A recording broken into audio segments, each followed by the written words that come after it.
Buon pomeriggio e ben trovati nello spazio che precede il notiziario di Tele4 per il consueto approfondimento che faremo insieme a Raffaella Del Punta, presidente di Esatto SpA, la partecipata del Comune di Trieste. Ben trovata. Buongiorno, grazie. Allora, è l'occasione per fare un po' un bilancio generale, parlare un po' delle scadenze e tutte quelle cose che ovviamente interessano la cittadinanza, come ha operato e sta operando Esatto, tra l'altro da poco, da ottobre 25 nella nuova sede, mi pare, giusto? Da marzo 2025 le due sedi di Esatto che si trovavano in Piazza Sansovino e in Via D'Alviano sono andate a convergere nella nuova sede, quindi parliamo dell'edificio dell'ex meccanografico in Via Ottaviano Augusto. Quindi ricordiamo, ecco, a chi non avesse avuto ancora modo di accorgersene, che Esatto ora si trova in Via Ottaviano Augusto, quindi le altre due sedi ormai sono chiuse, e poi ci sono invece gli operatori dedicati all'attività con la Polizia Municipale per le sanzioni, per quanto riguarda le sanzioni stradali, e quelli si trovano ancora in via Revoltella. Bene anche ricordare appunto al cittadino questo a beneficio dell'informazione. Allora, Presidente, da dove partiamo? Partiamo dalle scadenze, così diamo subito conto, un'informazione sempre molto importante questa. Sì, ecco, cogliamo l'occasione di questo importante appuntamento per ricordare ai nostri concittadini che il 16 giugno c'è la scadenza appunto dell'Ilia. Quest'anno poi questa scadenza è particolarmente preziosa da segnalare perché, colgo l'occasione, va ricordato ai contribuenti titolari del diritto all'agevolazione regionale per la prima e seconda casa che entro il 30 di giugno va fatta appunto la registrazione sul portale regionale. Esatto, dal momento dell'introduzione di questa nuova agevolazione si è attivata per fornire a tutti i cittadini che sono venuti presso la nostra sede o che hanno comunicato via mail, perché c'è anche tutta la parte di comunicazione informatica che non avviene più presso lo sportello. Dicevo, i cittadini hanno avuto comunque da parte di Esatto la possibilità di richiedere il ricalcolo per comprendere un po' quale fosse l'impatto della loro appunto agevolazione. Ma è importantissimo ricordare che per rendere efficace questa misura è necessario passare attraverso il portale regionale. Quindi questo è entro la scadenza del 30 giugno. Che non manca, molto. Esatto, che va fatto il prima possibile. In ogni caso 16 giugno c'è questa scadenza e nel mandare appunto gli avvisi, come sempre, a quei concittadini che appunto pagano questa imposta, Esatto ha accluso un avviso proprio per richiamare l'attenzione di questi contribuenti alla possibilità di accedere a questa agevolazione. Quindi diciamo c'è ancora poco tempo, bisogna registrarsi sul portale regionale entro il 30 giugno in modo tale da poter usufruire da poter anche. Poi, ecco, quindi c'è la scadenza e poi poter accedere a questa agevolazione che insomma è sostanziosa perché l'aliquota diventa del 7 per 1000 per quella che il contribuente su sua scelta indica come la prima seconda casa per quei contribuenti che magari ne hanno più di una. Quindi è un ricalcolo, insomma. Viene fatto un ricalcolo, del ricalcolo ci occupiamo noi, però appunto, ripeto, per accedere, ecco, ci risulta dai dati che noi scambiamo ovviamente con la regione con la quale siamo in costante comunicazione, che pressoché tutti i contribuenti che si sono recati nei mesi scorsi ad Esatto per avere notizie di questa agevolazione si sono poi effettivamente registrati. Ma se c'è qualcuno che ancora, si tratta di una percentuale assolutamente ridotta, ci fosse però ancora qualcuno che così ha per il momento insomma trascurato questo passaggio, ricordiamo che è importante passare dal portale regionale. Ringrazio anche Guido dalla regia che insomma fa vedere che comunque attraverso il sito di Esatto si possono accedere a varie informative, dalla società i servizi, le notizie, si possono porre le domande frequenti, quindi insomma i bandi, le selezioni, quindi si può andare a vedere tutte le novità che può interessare il singolo cittadino, insomma. Sì, il sito di Esatto è stato tra l'altro rinnovato nel 2025 con il rinnovo della sede, l'apertura della nuova sede. Abbiamo anche rinnovato il sito aziendale che è costantemente aggiornato appunto con notizie e informazioni per i contribuenti. Ci sono poi nuovi servizi attivi appunto dal 2025 che riguardano la possibilità di formulare quesiti e ricevere risposte attraverso l'intelligenza artificiale, che è un servizio interessante perché consente al cittadino di poter accedere a qualunque ora, gli sia comodo, certo, formulare dei quesiti, avere delle informazioni, salvo poi, a necessità, recarsi in sede o mettersi in contatto via mail. C'è poi l'altra possibilità, l'altra opportunità appunto di nuovo inserimento nel 2025, che è quella di prendere appuntamenti sempre attraverso il sito online, potersi prenotare il proprio appuntamento dedicato con un sistema che mette in evidenza le fasce orarie più libere e quindi il cittadino ottimizza ulteriormente i suoi tempi d'attesa e anche gli uffici di Esatto evitano congestione e quindi di avere più operatori impegnati e bloccati con magari diversi contribuenti in attesa, anche se ormai non ci sono più le lunghe file di anni fa, proprio perché i nostri concittadini si sono abituati a usare molto anche lo sportello informatico sì, di cui Esatto appunto è dotata, e quindi già questo ha ridotto moltissimo le file fisiche in sede. Sulle scadenze io coglierei anche l'occasione. per la Tari. Assolutamente sì, perché la Tari scade, la prima scadenza adesso è il 30 di settembre, però a breve, fra luglio e agosto, i cittadini riceveranno appunto le bollette sulla Tari e quest'anno ci sono due importanti novità sulla Tari. La prima è che in applicazione della normativa nazionale c'è l'aspetto del bonus sociale, che è un bonus che riguarda circa 7.000 contribuenti per quanto attiene alla città di Trieste, e l'agevolazione, cioè il bonus sociale, si applicherà automaticamente. Quindi questi cittadini non devono recarsi in sede, non devono fare richieste, non devono presentare documentazione per poter ottenere questo beneficio fiscale, sono già individuati e quindi ne beneficeranno in modo automatico, e questo avverrà appunto a partire dalla prossima scadenza Tari. Per quanto riguarda la Tari, la seconda novità importantissima è che dopo anni in cui l'aliquota, l'imposta da parte del Comune di Trieste non è stata aumentata, quindi rimaneva stabile, grazie agli ottimi dati di riscossione messi in campo e ottenuti da Esatto, c'è stata addirittura la possibilità per l'amministrazione comunale di ridurre le aliquote Tari.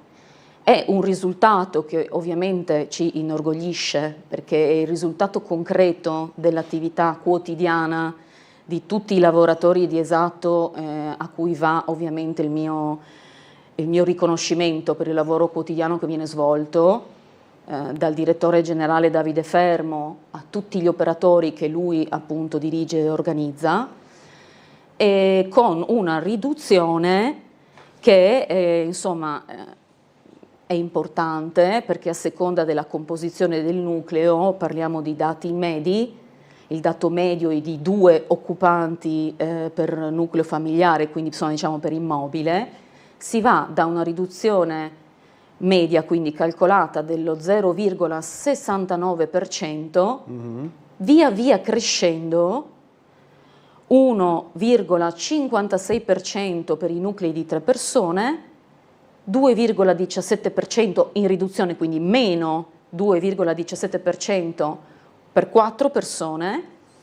Per gli alloggi occupati da 5 persone la riduzione è del 2,89% ed arriviamo alle famiglie con 6 o più occupanti, più soggetti, andiamo al meno 3,54%, quindi non sono riduzioni simboliche, sono riduzioni che hanno un impatto concreto. Hanno un peso specifico sulla vita familiare. Hanno poi una rilevanza misurabile, percepibile in concreto da parte dei nostri cittadini.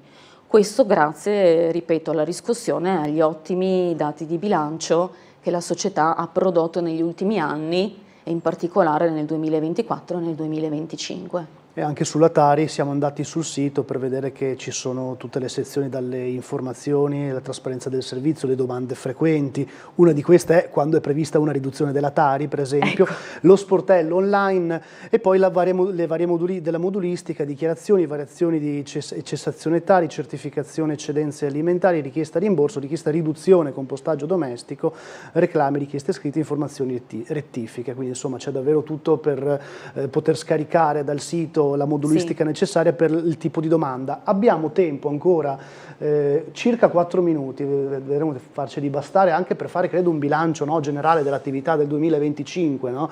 Che già questo che mi ha appena detto dimostra i numeri positivi, no, da quel punto di vista. Sì, anche quest'anno esatto, ha chiuso il bilancio d'esercizio, parliamo quindi dell'esercizio chiuso al 31 dicembre 2025 con degli ottimi dati di bilancio. A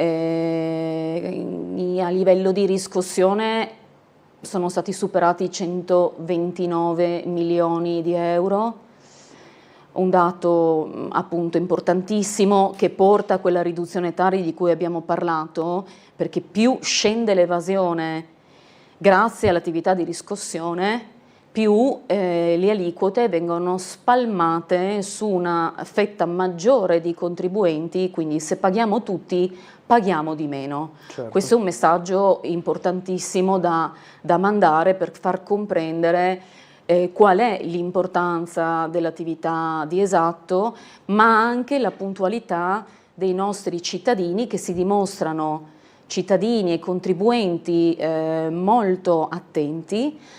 Tant'è che la combinazione di questi due aspetti porta Trieste ad essere la prima città in Italia per riscossione.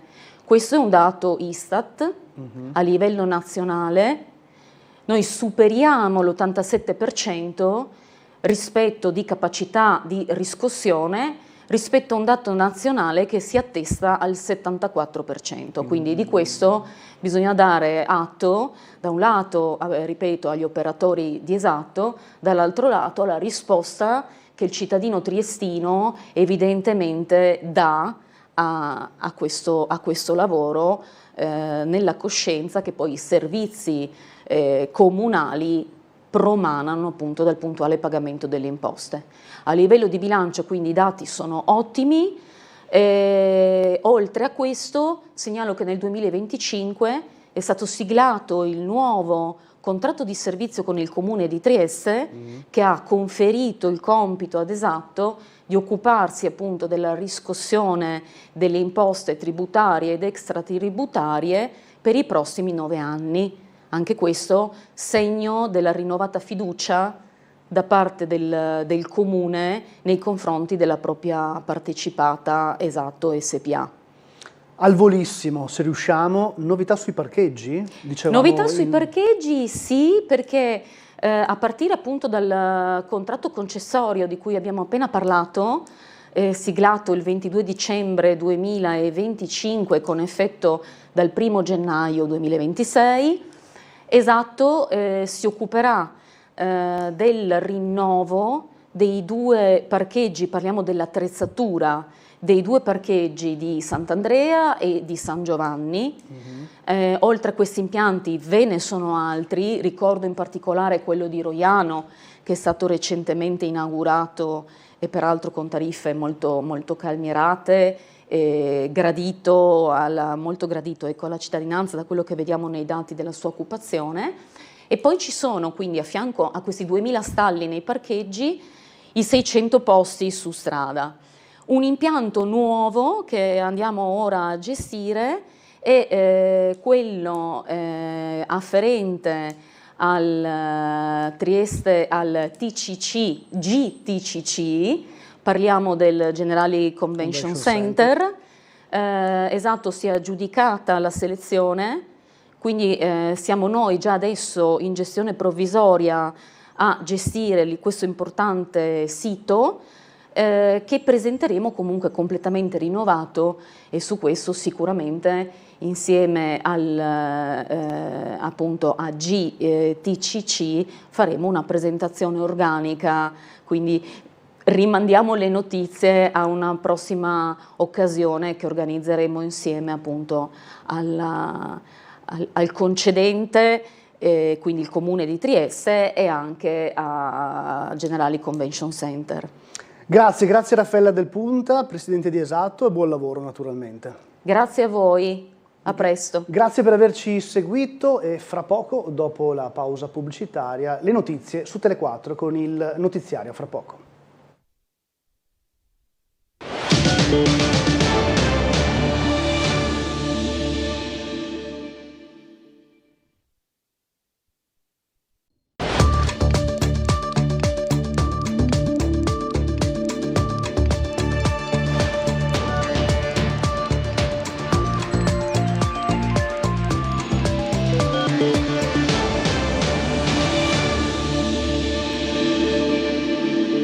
Bentrovati all'edizione meridiana del notiziario di Tele4. Un nuovo blitz della Guardia di Finanza di Trieste negli uffici della Triestina di Piazzale Atleti Azzurri d'Italia. In mattinata i finanzieri hanno eseguito un ordine di perquisizione emesso dalla Procura della Repubblica di Trieste. Il nuovo contesto oggetto delle perquisizioni è collegato a una fideiussione giudicata falsa presentata negli scorsi giorni al Comune di Trieste nell'ambito del piano di rientro delle pendenze collegato all'utilizzo dello stadio Nereo Rocco. Il punto della situazione nel servizio. Una fideiussione ritenuta falsa dalla Guardia di Finanza presentata dalla Triestina Calcio al Comune di Trieste alcuni giorni fa. Si trattava della prima tranche del piano di rientro concordato del debito per i canoni e le utenze dello Stadio Rocco per complessivi 700.000 euro. Ecco il motivo del nuovo blitz della Guardia di Finanza nella sede dell'Unione, che ha fatto crollare all'istante le promesse di credibilità al centro della conferenza stampa del vicepresidente Marco Margiotta, rappresentante dell'azionista di riferimento, il fondo LBK Triestina Holdings con sede nel Delaware, e del neonominato direttore generale e presidente del Consiglio di amministrazione Giuseppe Daniello. La parola d'ordine attuale deve essere quella: riacquisire la credibilità nei confronti dell'ambiente, per ambiente inteso come tifoseria, istituzioni politiche, istituzioni calcistiche, tutto quello, il mondo che abbraccia insomma, il club e la Triestina. In conferenza era stato tra l'altro presentato l'avvio di un piano di risanamento dei conti aziendali e la volontà di chiarire la posizione della società con le autorità inquirenti. Da quanto filtra però l'indagine per i reati di riciclaggio e falso in bilancio, che riguarda 15 amministratori succedutisi come membri del board aziendale della società Alabardata, avviata a febbraio, è ancora in corso e durante l'estate dovrebbe portare un quadro più chiaro a seguito di una serie di attività che vengono svolte all'estero dalle Fiamme Gialle. Detto che il contratto per lo stadio stesso risulta scaduto e che verrebbe da chiedersi cosa si farà in materia, ha ancora senso parlare di società sportiva e di campionato di Serie D? Questa nuova perquisizione in sede farà scattare l'istanza di fallimento da parte dei creditori, portando quindi la situazione davanti a un giudice, o sarà la stessa Guardia di Finanza, sentita la magistratura, a procedere in tal senso? La società Rossa Labardata come farà a chiudere il bilancio al 30 giugno con le perdite dell'ultimo esercizio da sommare a quelle dell'era Covid, che in questa annualità vanno necessariamente contabilizzate? Tutte domande a cui bisognerà necessariamente trovare risposta. Momenti complicati ieri sera nel centro di Trieste. Una delle autobotti che si stavano recando a Sirene Spiegate in via Crispi per un incendio in appartamento si è scontrata con una Fiat Panda in piazza Goldoni. Vediamo. L'incendio in via Crispi e lo schianto in piazza Goldoni, serata non adatta ai deboli di cuore nel centro di Trieste, fortunatamente senza gravi conseguenze. L'allarme per il rogo in appartamento attorno alle 20 ha innescato la pronta risposta del comando provinciale dei Vigili del Fuoco. Una delle autopompe che si stavano recando sul posto a Sirene Spiegate si è trovata in mezzo alla propria traiettoria un ostacolo inaspettato. L'automobilista di una Fiat Panda arancione con accanto un passeggero evidentemente non ha sentito le sirene, rimanendo fermo in mezzo a piazza Goldoni mentre l'automezzo di soccorso scendeva a gran velocità la galleria Sandrinelli. L'autista non ha fatto in tempo a frenare, centrando l'utilitaria. Contusi e trasferiti a Catinara entrambi gli occupanti dell'auto. Nessuna conseguenza di rilievo invece per il mezzo di servizio e i pompieri che poco dopo sono ripartiti verso la scena dell'incendio con traffico finito in tilt nella nevralgica piazza triestina. I vigili del fuoco hanno dunque raggiunto la seconda squadra impegnata al secondo piano della palazzina di via Crispi, con pure l'ausilio del distaccamento di Opicina. I soccorritori hanno in breve spento le fiamme, innescatesi a partire da un materasso, con conseguenze anche sul mobilio di una stanza. Fortunatamente nessuna persona è rimasta coinvolta, né si segnalano intossicati. Precauzionalmente però tutti e 10 gli appartamenti sono stati evacuati. Proprietari e affittuari sono potuti rientrare in casa solo nottetempo dopo un'accurata verifica statica e sull'eventuale residua presenza di gas derivanti dalla combustione. Sulle cause dell'incendio sono ancora in corso accertamenti da parte della polizia. La squadra mobile di Trieste ha arrestato una coppia ritenuta responsabile di furto aggravato in un appartamento di via Tigor a Trieste. Avrebbero rubato circa 150.000 euro fra gioielli e denaro contante, il tutto custodito dentro una cassaforte che a seguito dell'indagine è risultata forzata. Una coppia quindi in manette, gli accertamenti svolti dagli investigatori che hanno di fatto attuato la misura ordinata dal giudice per le indagini preliminari della Procura di Trieste. 2 ordinanze quindi di custodia cautelare in carcere. Maggiori informazioni naturalmente su questo fatto di cronaca anche nel notiziario delle 19:30. Dai controlli ai confini alla discussione sulle province. Questi temi affrontati con il Presidente della Regione Fedriga a margine di un incontro. Bloccare attività illegali su chi commercia esseri umani penso debba essere una priorità da parte di tutti. Così il Presidente della Regione Massimiliano Fedriga, dopo che la Commissione europea ha chiesto agli Stati membri di sospendere gradualmente i controlli ai valichi di frontiera, dispositivo che era stato adottato nel 2023 a seguito dell'attentato di Hamas del 7 ottobre di quell'anno, una decisione collegata al rischio di infiltrazioni terroristiche lungo la rotta balcanica. Contestualmente i rinforzi dei controlli avevano portato a un aumento di arresti di passeur. Dall'altro lato, Bruxelles ritiene che la reintroduzione prolungata delle verifiche violi le regole del codice delle frontiere Schengen, stabilendo che i controlli debbano essere un'extrema ratio e non superare il limite massimo consentito dalla normativa. Penso che in realtà la sospensione di Schengen, come è stata attuata, sia stata fatta in modo molto equilibrata dal Ministro e dal Governo. Sono riusciti a effettuare dei controlli che hanno preso molti passeur e diminuito gli ingressi illegali, e al contempo non si è andati a peggiorare la vita del confine, perché devo dire che si riesce attualmente a passare in modo molto agevole, quindi si è tenuto quell'equilibrio necessario che mi auguro possa proseguire.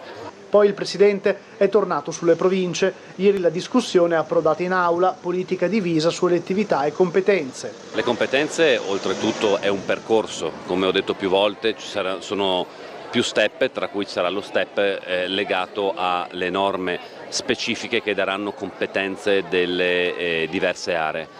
Per quanto riguarda la parte elettiva, devo dire mi sorprende che qualcuno non voglia fare scegliere i cittadini, ma evidentemente a qualcuno la democrazia dà fastidio.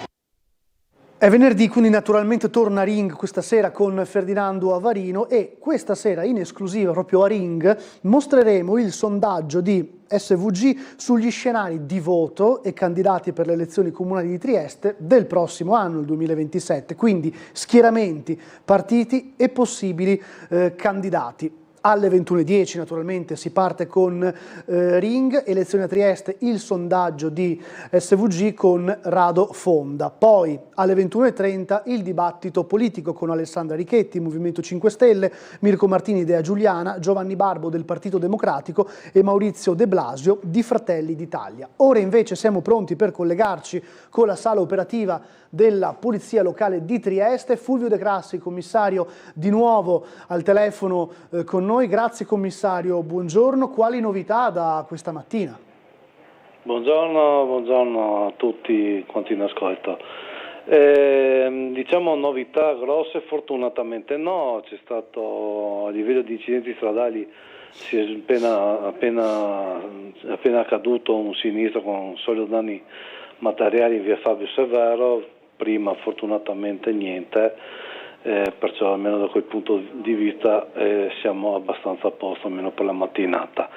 Erano previsti dei lavori di asfaltatura in via Mazzini, non abbiamo avuto notizie, ho guardato un paio di telecamere, penso che non abbiano neanche iniziato visto il maltempo che era previsto per la mattinata, anche se poi tutto sommato non c'era niente di eccezionale come precipitazioni. Comunque dovrebbero asfaltare la via Mazzini con eventuali disagi, ma soprattutto eventualmente per i bus e per i carichi e scarichi. C'è la chiusura delle rive, dei posteggi delle rive, che provoca disagi sulla via Teatro Romano, in quanto numerosi veicoli vanno a posteggiarsi nel parco sotterraneo San Giusto. Perciò là si sono manifestate delle colonne che rallentano il transito, abbiamo controlli da parte delle nostre pattuglie. Ricordo ancora la Galleria Carso in direzione Trieste è sempre aperta fino al 9 di giugno, poi verrà nuovamente chiusa, ripeto, in direzione Trieste. Questo pomeriggio è in previsione l'arrivo di numerosi veicoli, diciamo supercar, macchine di un certo livello in Piazza Unità, dovrebbero venire sistemati in Piazza Unità e perciò potrebbero esserci dei rallentamenti sulle rive per queste operazioni. Per quanto riguarda i giorni, la giornata di oggi non ho niente di particolare da segnalare, di resto per domani segnalo il sabato ecologico in Rotonda del Boschetto, ci dovrebbero essere dei divieti o comunque attenzione a non invadere con i veicoli eventuali accessi a questa manifestazione. Per quanto riguarda sempre domani inizia nel comprensorio di San Giovanni la manifestazione BioEz che richiama di solito numerose persone, durerà sabato e domenica. C'è da segnalare che i bus della linea 12 verranno limitati a piazzale Canestrini. Domenica 7 poi ci sarà il Corpus Domini alle 19:45 con partenza da Piazza Sant'Antonio, si svolgerà nelle vie del centro per poi finire in Piazza Unità. Anche qui potrebbero esserci dei eventuali rallentamenti alla circolazione veicolare. Per il resto, sì, sempre domenica mattina ci sarà sempre un Corpus Domini in via di Prosecco Officina, anche qui di mattina, però appunto non so esattamente l'ora, potrebbero causare dei rallentamenti nell'abitato carsico. Al momento non abbiamo altri particolari interventi in atto, il traffico è tranquillo e quindi per il momento vi restituirei la linea. Grazie commissario, buon lavoro e buona giornata, un saluto a tutta la sala operativa, grazie. Un saluto anche a voi e a tutti quanti in ascolto.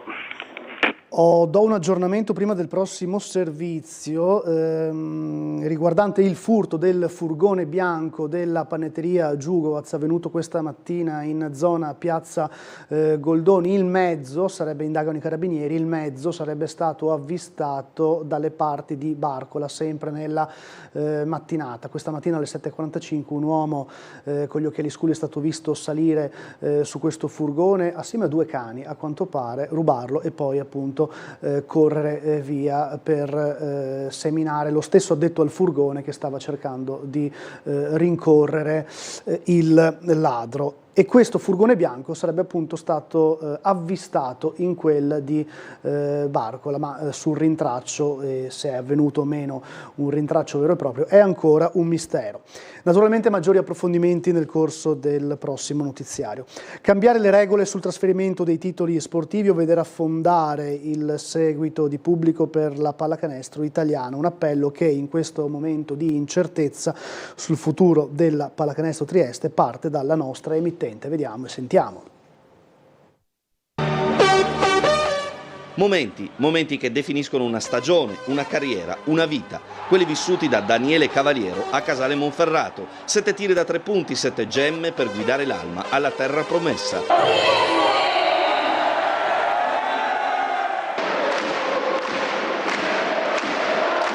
Questi sono momenti in cui ti ricordi di ogni tiro segnato, di ogni errore, di ogni fatica, di una stagione sull'ottovolante finita in gloria.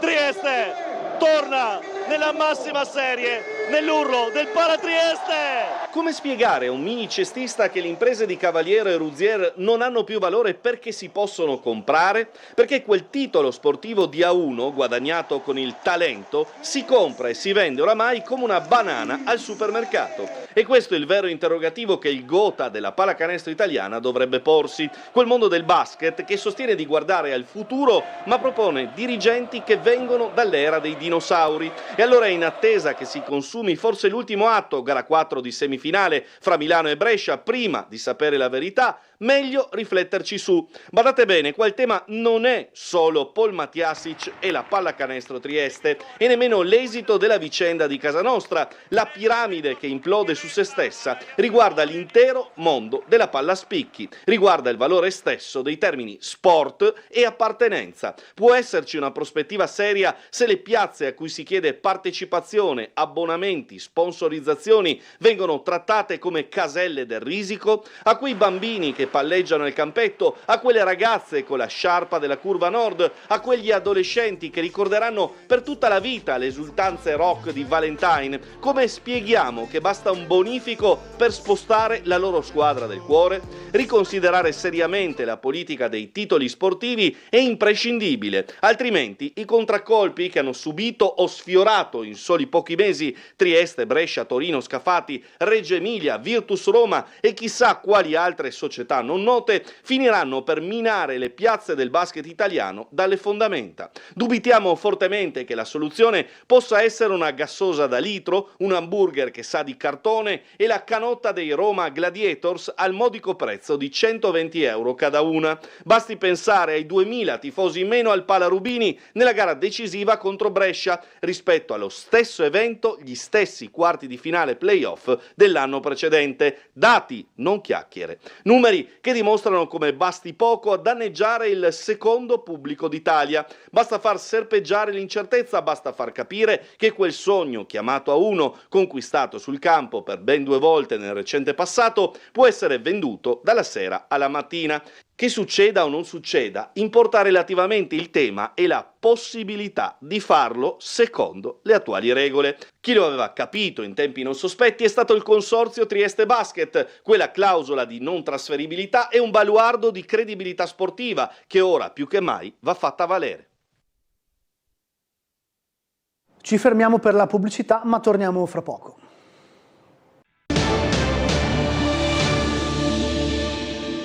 Trieste punta a diventare un hub europeo per le materie prime critiche. Al Mimit presentati i punti di forza del sistema porto logistica ricerca per intercettare le future filiere strategiche del continente.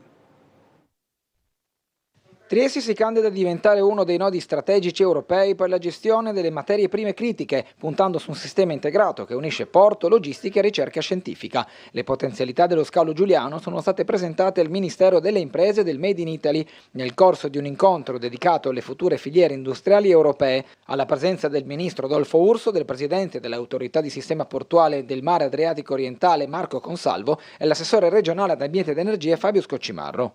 Al centro dell'attenzione il sistema portuale di Trieste e Monfalcone, considerato particolarmente competitivo per le attività di stoccaggio, movimentazione e prima lavorazione di materiali strategici. A rafforzarne il ruolo contribuiscono i fondali naturali fino a 18 metri, il regime di Porto Franco Internazionale e una rete ferroviaria che collega direttamente l'Adriatico ai principali poli produttivi dell'Europa centrale e orientale. Tra gli elementi distintivi figurano anche le agevolazioni doganali e fiscali garantite dal regime franco, che consentono una gestione efficiente delle merci lungo le catene di approvvigionamento continentali. Accanto alla componente logistica, Trieste può contare su un ecosistema scientifico di livello internazionale. La presenza di centri di eccellenza come il ICTP, Sissa, Elettra Sincrotrone, Area Science Park e Università di Trieste offre competenze avanzate nella ricerca sui materiali, nello sviluppo tecnologico, nelle attività di analisi e certificazione e nel trasferimento dell'innovazione nelle nuove filiere industriali. L'obiettivo è rafforzare il ruolo del territorio nelle strategie europee sulle materie prime critiche, valorizzando la sinergia tra infrastrutture portuali, sistema produttivo e ricerca per attrarre investimenti e nuove opportunità industriali. E torniamo sulla raffica di furti avvenuti nella baia di Sistiana, vittime i ragazzi che ballavano in discoteca. Le parole del sindaco Igor Gabrovec.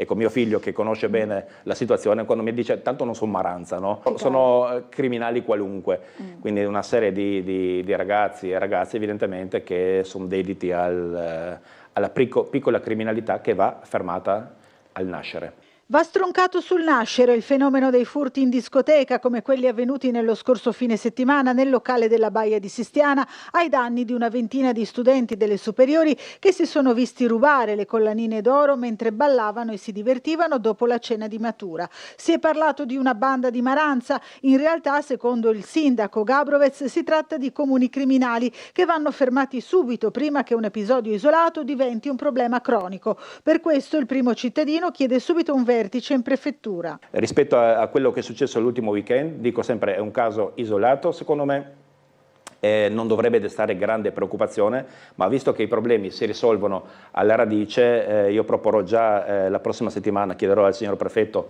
con il quale collaboriamo e ci sentiamo, non dico giornalmente ma quasi, un tavolo con le forze dell'ordine, con i gestori dei locali, la discoteca da un lato ma anche stabilimenti balneari, chioschi, bar, per fare il punto a inizio stagione su quelli che sono la sicurezza, che significa anche somministrazione di alcolici a soltanto i maggiorenni, perché c'erano problemi anche di questo tipo, alcolici somministrati a minorenni l'estate scorsa, controlli sulla strada, controlli sulla rumorosità, quindi contro gli schiamazzi notturni e anche poi questa microcriminalità che è stata importata. Queste cose le risolveremo subito, siamo all'inizio dell'estate, l'estate quasi non è ancora partita, facciamo una chiacchierata e parleremo di decoro urbano, di sicurezza, di rumorosità e anche di quello che succede fuori e dentro ai locali. Nel pieno della sua attività il piano di interventi di asfaltatura delle strade cittadine. Il punto della situazione. Questa notte abbiamo ultimato la prima fase di salita di Gretta e anche di Strada del Friuli, continuerà nei prossimi giorni, nelle nottate. Nel giro di una settimana dovrebbe essere tutto riasfaltato. Sono partiti la notte scorsa a Gretta gli interventi d'asfaltatura delle strade per i quali il Comune investe quasi 1,5 milioni di euro, cantieri che richiederanno chiusure stradali, in alcuni casi notturne e altri in orario diurno. Prossimamente via Cisternone, ieri è stata fatta via Zandonai, naturalmente abbiamo visto alcune vie più centrali come parte di via Mazzini, parte di via Embriani, di via Carducci, di via Milano. Nelle prossime settimane andremo a intervenire in via Svevo, in un ampio tratto di percorso spesso rovinato anche dai camion, dai tir che utilizzano quell'ingresso per il porto, e poi a seguire Campi Elisi. Naturalmente ci sono delle vie anche in zone un poco più centrali, quindi viale Terza Armata, via Ciamician, quindi nella zona retrostante, diciamo, l'ex compendio militare. Molto atteso l'intervento in via Svevo. La via Svevo è stata inserita con i finanziamenti che l'assessorato che ho il piacere di seguire ha avuto a dicembre, per cui quel 1 milione di euro che si è avuto il 20 dicembre è stato immediatamente cantierato e quindi anche grazie agli uffici nel giro di 5 mesi e mezzo, neanche 6,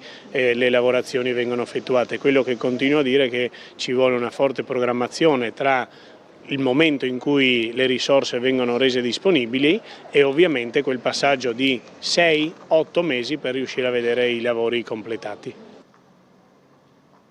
Nuovo via libera per il progetto di allargamento della galleria di Muggia, vediamo.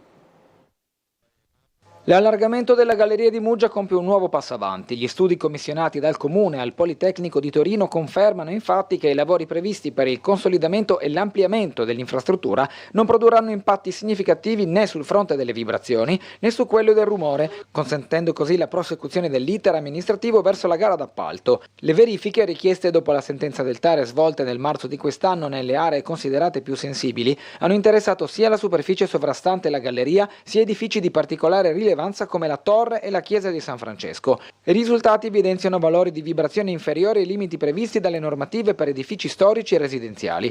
In diversi casi, evidenzia il sindaco Polidori, gli strumenti di rilevazione non si sono nemmeno attivati, segnalando livelli talmente bassi da risultare inferiori alla soglia minima di registrazione. I risultati sono assolutamente entusiasmanti, devo dire, perché siamo ben al di sotto delle soglie minime di tollerabilità. Questo significa anche per quanto riguarda le vibrazioni.